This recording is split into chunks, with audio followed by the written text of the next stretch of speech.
Assalomu alaykum aziz qarindoshlar. Bugungi temamiz Amerika Xitoy bilan dushmanlashib qolandi. Xitoyni parchalandi degan tema. Bu temani biroz ilgari surib qoldik. Asli buning navbati emasdi. Tashkilotlanish haqida so'zlamoqchi bo'lgan. Buning sababi buningga munosabatli ikki savol bor. Birisi Amerikaning Xitoyni parchalaydiganligi haqidagi mulohazalar va buningga mening qanday qaraydiganligim haqidagi savol. Yana bir savol Amerika bilan Xitoy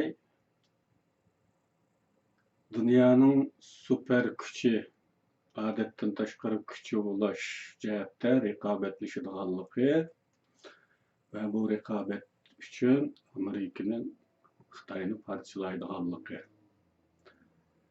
haqidagi savol. Bir-biriga o'xshab ketadigan ikki savol. Amerika Xitoy bilan dushmanlashib qolmandi. Bu masala haqida men ilgari to'xtalgan esimda qilishcha.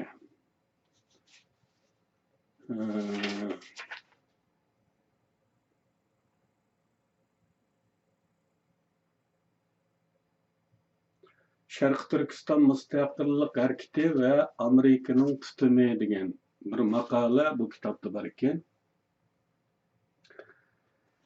Buni 10 yilga yaqin vaqtning oldida debdikanman. Buningdagi asosiy muqam o'zgarmadi. Ammo dunyoning shartlarining o'zgarishiga ergishib, mulohazalarda o'zgarish bo'lganligini esingizga solib qo'yay.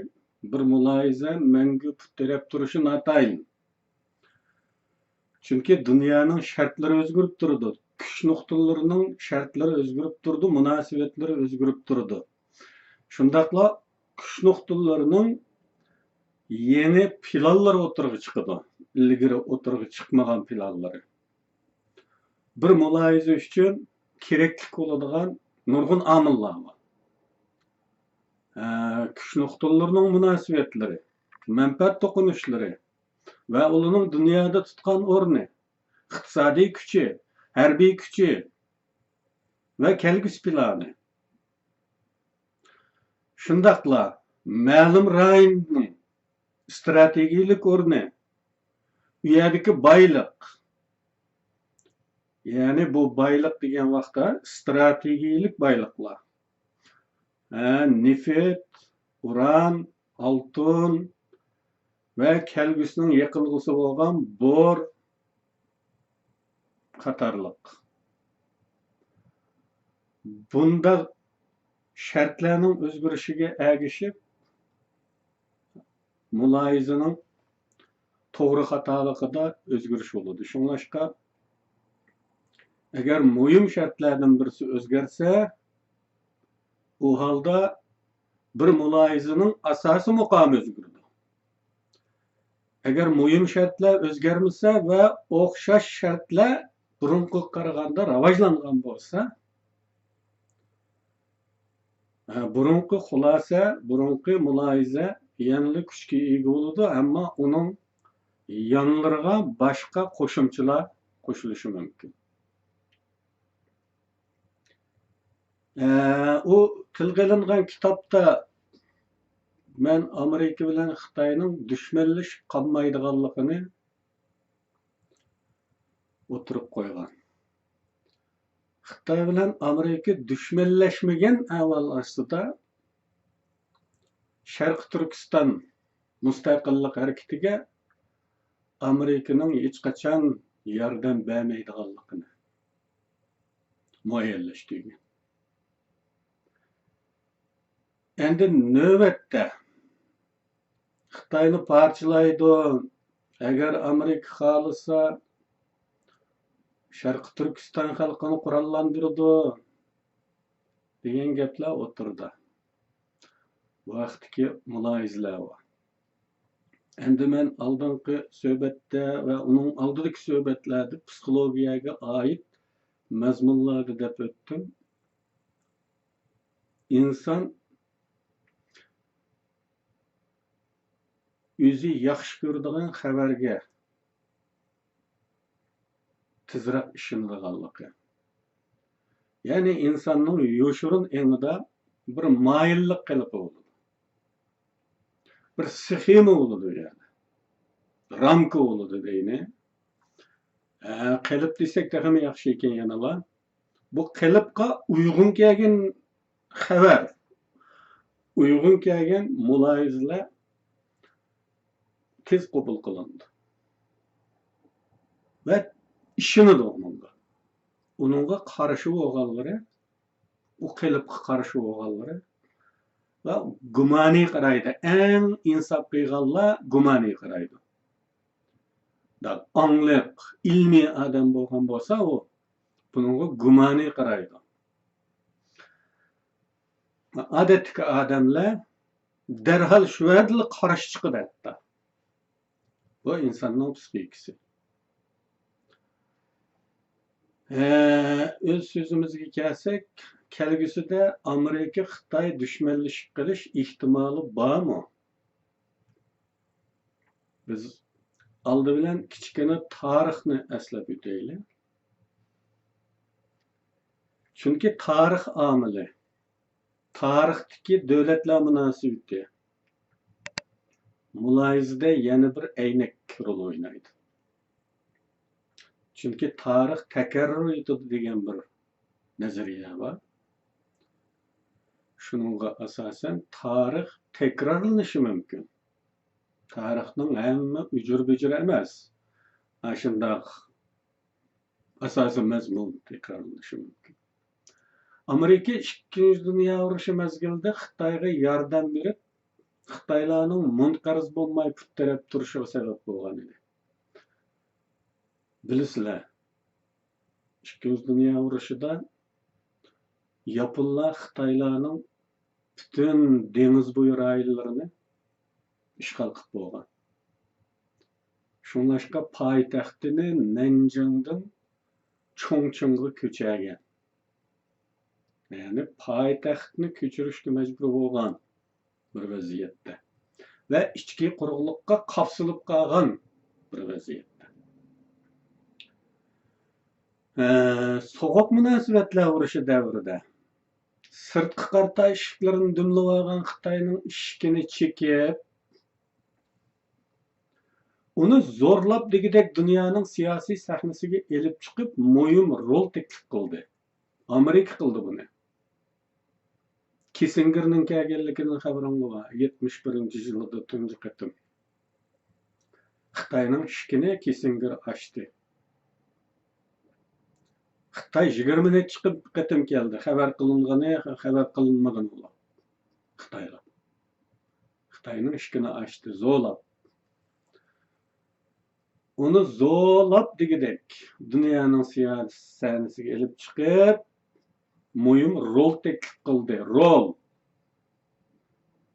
Uni odatdagi a'zo emas, bir rolga taklif qilyapti. Nimaga? Birlashgan Millatlar Tashkilotida Xitoy yo'q. Tayvanning vakili bor. Amerika Tayvanning vakilini chekindirib, Xitoyni ekkirib, 5 doimiy hay'atning biri qildi. Xitoyning iqtisodiy islohoti boshlanishi bilanla yana Amerika boshchiligidagi G'arb Xitoyga ko'plab mablag' solib, Xitoyning bugünkidek dunyoning eng oldingi iqtisodiy kuchidan biri bo'lib qolishiga sabab bo'ldi. Buni mi bilasizlar?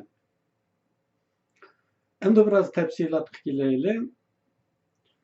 2. Dünya urushida Amerika Yaponga qarshi ittifoqdosh qilish ehtiyoji uchun Xitoyga yordam bergan bo'lsa, sovuq munosabatlar urushi davrida Sovetga qarshi sharq tarafda bir front barpo qilish, Bu orqali Sovet ittifoqini G'arb va Sharqdan iskanjaga elish ehtiyoji uchun Xitoyni ot qilib ishiltish.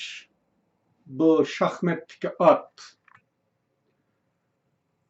Amerika manfaatlarining taqozosi bo'lib qolgan edi. Nima uchun ot qilib ishiltidi?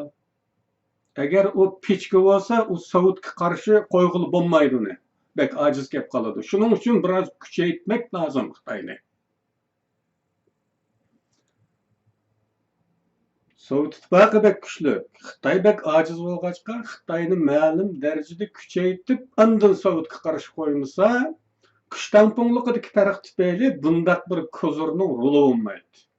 Shunga Amerika Xitoyni kuchaytirishga majbur bo'lgan edi. Gerçi Sovet ittifoqi yemirilgan bo'lsa-mu, Sovet miroslarga varislik qilayotgan Rossiya bugungi kunda yanada Amerikaning yo'liga tutlasha oladigan birdan-bir kuchli davlatning o'rnidan qolgani yo'q. Amerikaliklarning nazarida shundoq. Amerikaliklar Xitoyni emas, Rossiyani raqobatchi deb tanıydı. Bugunmi. Demak, Xitoyning tarixdagi Sovetga qarshi ko'zir bo'lish roli bugun Rossiyaga qarshi ko'zir bo'lishga o'zgardi. Xolos. Shunga Amerika yanada Xitoyga ehtiyojli. Bu nuqtada Amerikaning eng oldin qatordagi siyosat tadqiqotchilari, siyosiy jug'rofiya olimlari, strategiya mutaxassislarining birlikka kelgan qarashi bo'yicha Amerika Xitoy bilan dushmanlashmasligi kerak. Agar Amerika Xitoy bilan dushmanlashsa, Amerikaning Jiroq Sharqdagi, ya'ni G'arbiy Tinch okean rayonidagi, endi China, Sharqiy Janubiy Osiyodagi manfaatlari ziyonga uchraydi deb qarashmoqda. Yana ba'zi amerikalik siyosiy muloyislarning qarashicha, agar Rossiya omili o'tirdan qolgan, zararsiz holga kelgan taqdirdami, Amerika yanada Xitoyga ehtiyojli bo'lib qolaverdi ekan. Chunki keyingi 100 yil ichida Yaponiya Amerika bo'yinturuqini cho'rib tashlashga urindi ekan. Chunki Yaponiyada hozirgacha Amerika armiyasi bor. Ikkinchi dunyo urushidagi ishg'ol kuchlari simvollik holda hozirmi mavjudligini davom qilyapti Yaponiyada. Bu Yaponiyadek qo'li bo'lib boqmagan, aman dunyodagi bir cho'ng kuch bo'lib yashab kelgan bir millat uchun bir haqoratdir u. Boshqa bir davlatning armiyasining bo'lishi. Buningga bir kun, 2 kun taqat qilinishi mumkin. Mangu taqat qilinmaydi. Bizga o'xshamaydi u millatlar. Agar Yaponiya Amerikaning bo'yinturuqini cho'rib tashlashga urinsa, bu holdami Amerikaliklar Xitoylarni Yaponiyaga qarshi ko'zir qilib qo'llanishga ehtiyojli bo'ladi ekan. Xulos kalom. Amerika kuchli, xavfli bir Xitoyga, bo'linmagan, birlikka kelgan bir Xitoyga ehtiyojli. Amerikaning G'arbiy Tinch okean rayonidagi mavjudligi Xitoylarning birlik, tinchlik va kuchligiga bog'liq.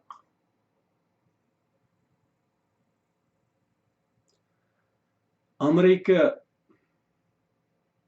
Ikkinchi dunyo urushida Xitoyning dengiz bo'yi rayonlari butunlay Yaponiya tarafidan ishg'ol qilinganligi uchun Xitoyga beriladigan yordamlarni Burma sahillariga to'shidi. Va bu Burma sahillaridan to'shilgan yordamni Xitoyga yetkazish uchun Yunnan Burma tosh yo'lini yasadi. Tosh yo'lni Amerikaliklar yasadi. Tabiiyki Xitoyning qora kuchi, Amerikaning mablag'i va texnikasi bilan. Burma Xitoy tosh yo'li mana shunda barliqqa kelgan.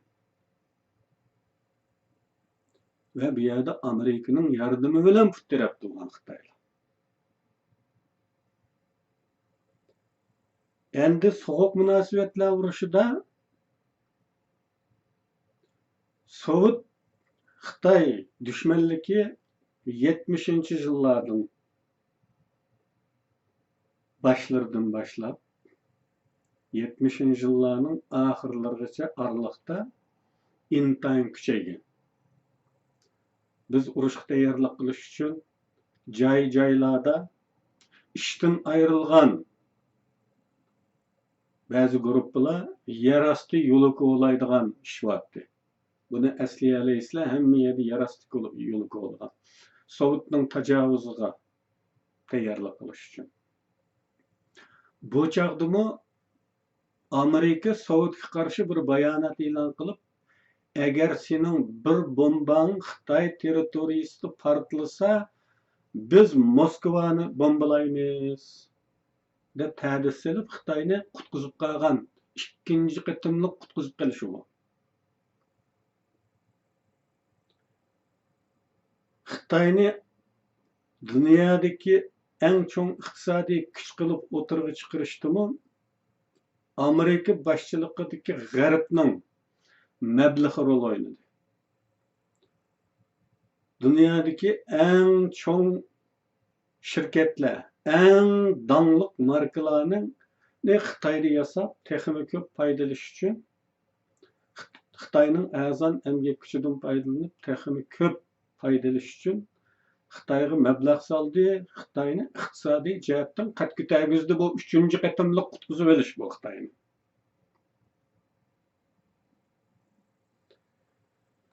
Endi bugungi kunga kelganda Xitoy Amerika uchun hem siyasi strategiya jihatdan yuqorida deb o'tdik buni. Sovet Rossiya tahdidiga qarshi yoki kelgusida Yaponiyaning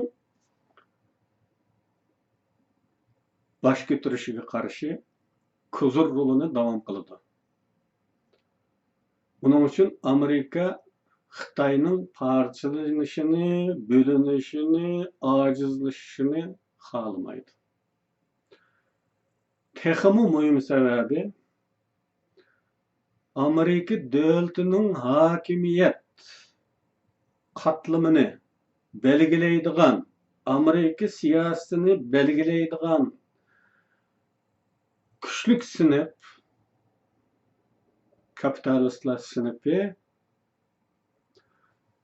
Xitoyga mablag' selag'ilay. U yerda nurg'un boyligi bor. U yerda pul tepayotidi. Agar Amerika Xitoyni parchalayman birmi desa, u pul tepish to'xtaydi.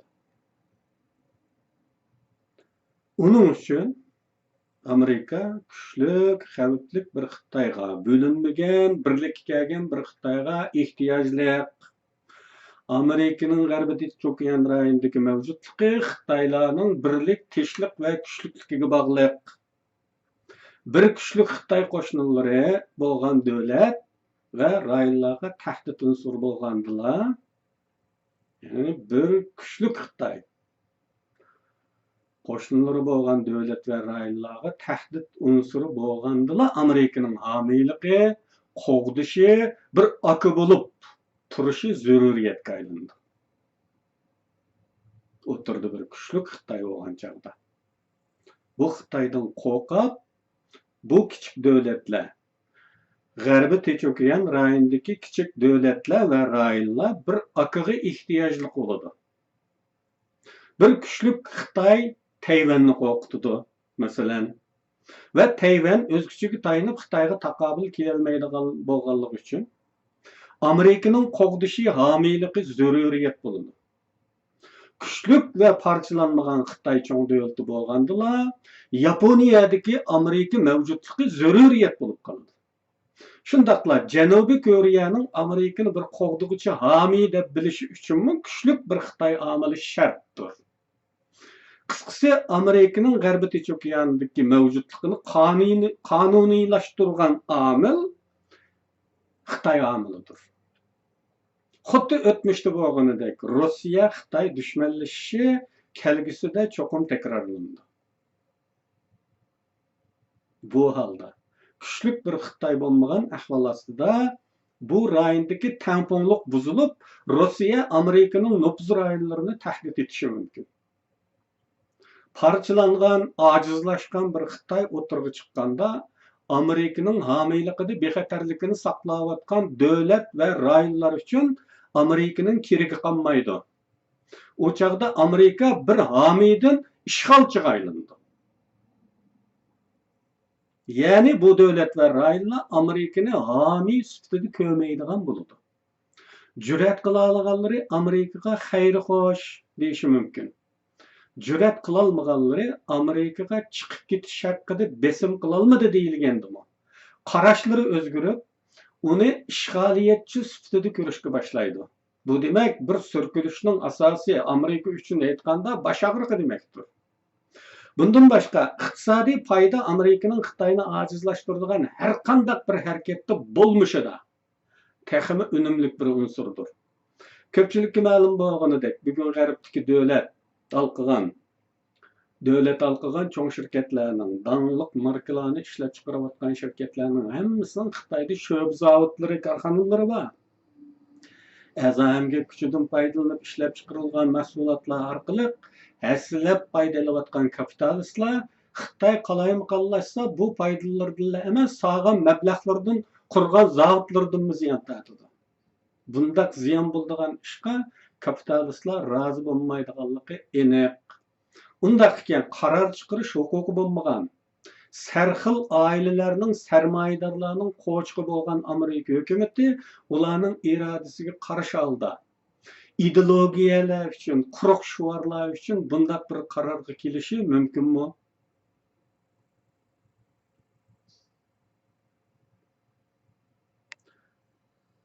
Men yuqorida ko'rsatdim bu kitobda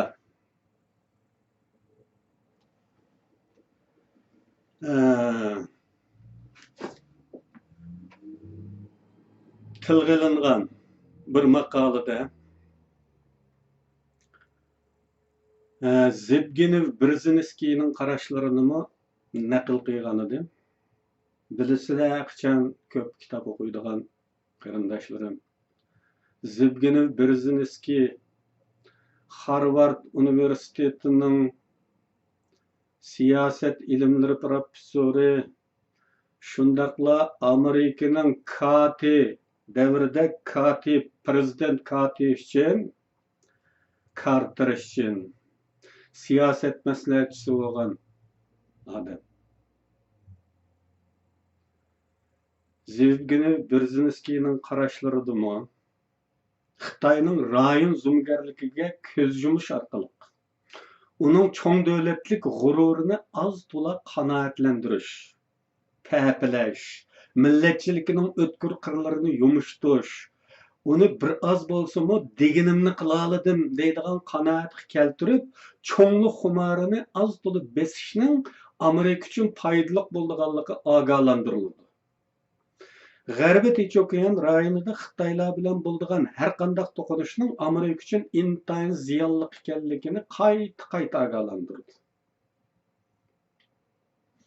Ammo ba'zi hissiyotga berilgan mulohazalarda Amerikaning Xitoyni parchalaydiganligi, agar xohlasa Uyg'urlarni qurollantira oladiganligi qatorliq mazmunlarni xalqimizning tezlik qabul qilishi va buning ishonishi yuqorida deganimdek inson psixikasidagi mayillik qalbiga munosabatlidir.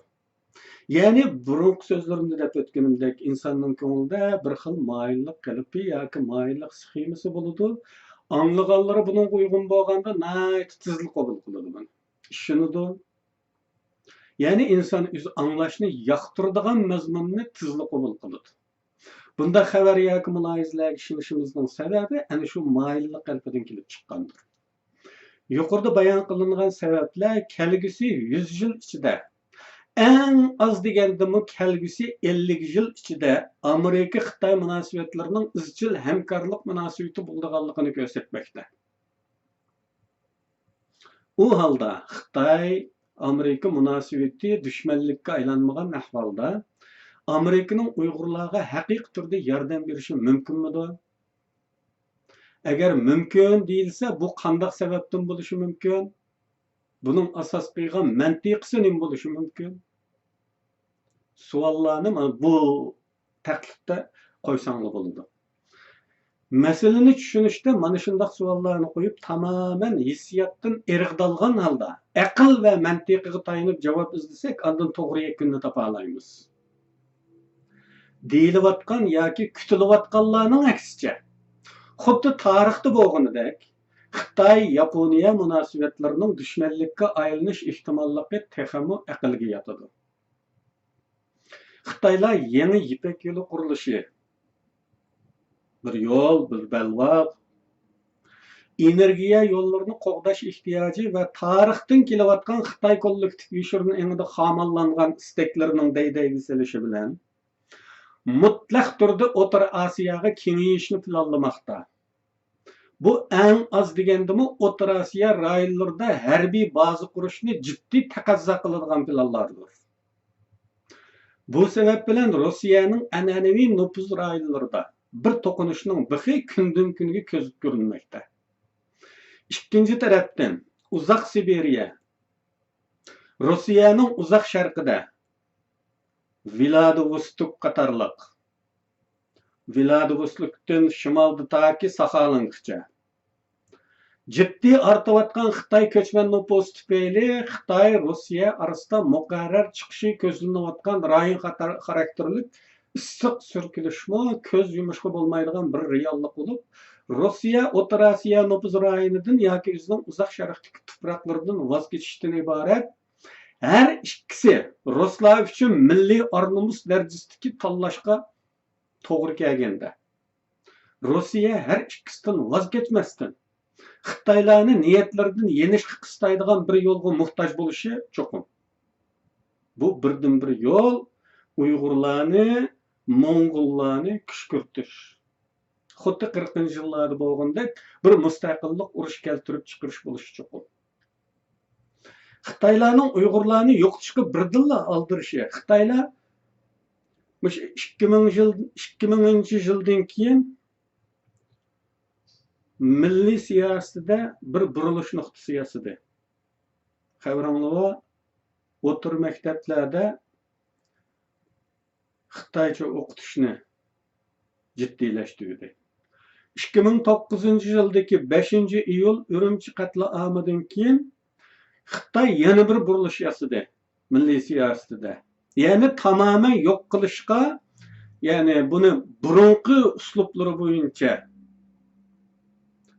asta-asta Xitoy uslubiga ko'ra Harvard toshqin oladigan xarakterga uyg'un holda asta-asta tuyulmasdan yo'qotishdan iborat uzoq yillik planni birdilla o'zgartdi Xitoylar.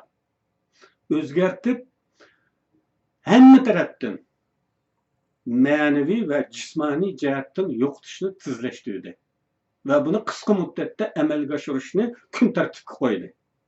Xitoylarning Uyg'urlarni yo'qotishga birdilla aldirishi, Xitoylarning niyati azaldilla shundoq bo'lishiga qaramay, bugünkidek bundoq oshkora qonliq zo'rliq yo'li bilan emas, asta-asta yo'qotish kerak edi. Harvard toshqin oladigan taktika bilan. Bunisi Xitoylarning milliy xarakteriga, milliy uslubiga uyg'un edi. Shunda asta-asta mamandilay deydi emas Xitoylar. Xitoylar planlarini rasmiy ishga oshirishga qadam bosgan chog'ida o'ziga qarshi ko'zur bo'lish ehtimolligini mavjudlikdan qoldirib etmasa bo'lmaydiganligini ko'rib yetdi. Agar Xitoy O'rta Osiyoga qartilgan planlarini o'rinlashga kirishgan vaqtida va Rossiya bilan orasida surkilish chiqqan vaqtda Uyg'urlar u yerda mavjudlan bo'lsa, Rossiyaning buningdan foydalanadiganligini ko'rib yetdi Xitoylar. Uning uchun u zamonga qadar Uyg'urlarni tugitib bo'lishni jiddiy kun tartibga keltirdi. Bundan boshqa Rossiya ana shu tarixiy davr yetib kelganda Uyg'urlarni emas, Mo'ng'ullarni kuch kiritishi mumkin. İç tarafda Moğolların küçüklükdek hali yok. Ama taşqi Mongoliya bo'lganligi uchun Moğollar bizga qaraganda texnik kuchlik bir ko'zur bo'lishi mumkin. Qarindoshlar, bugungi bu so'zimiz mushada oxirlashdi. Buningga qarshi inkaslaringiz bo'lsa, ya'ni bu aql va mantiqiga uyg'un emas deb qarasanglar, buning mantiqiga uyg'un kelmaydigan yerlari haqida savol so'rasanglar bo'ladi.